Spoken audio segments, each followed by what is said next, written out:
तुम्ही मान्य करा न करा, तुमच्या गावातली भूमिका, तुमच्यापाशी तुमचं राहणं, तुमच्याकडे सगळ्या गोष्टी.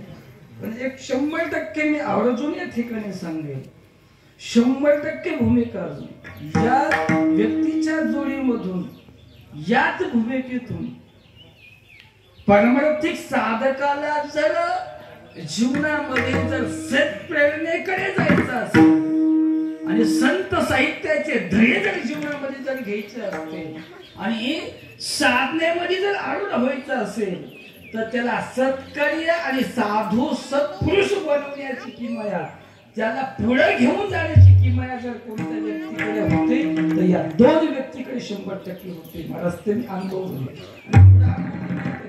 माझी त्यांची फक्त 3-4 वेळा गाठ पडली आणि त्याच्यानंतर एक शेवटची भेट चरणची माझी भगवानच्या मुलीच्या लग्नाला चुंबला तिथे झाली आणि श्रावण सोमवार होता आणि सोमवार मी संध्याकाळी सोडत असो सोमवार, पण त्या दिवशी मला त्यांनी दुपारी सोमवार सोडायला लावला. मी का सोडला तर ते जीवनाचं हितगुज, जीवनाची भूमिका, जीवनाची परामर्श भूमिका, जीवनामध्ये तळागाळातल्या श्वासाला पर्यंत जाण्याचं ज्ञान, सामाजिक घटकामधले प्रत्येक व्यक्तीला काय लागतं, प्रत्येक व्यक्तीमध्ये कसा समतोल साधला पाहिजे, सामाजिक असेल, आर्थिक असेल, राजकारणी जर असेल तर त्या व्यक्तीला काय अपेक्षित आहे, या सर्व गोष्टीचं समतोलित ज्ञान चर्मनकडे होतं.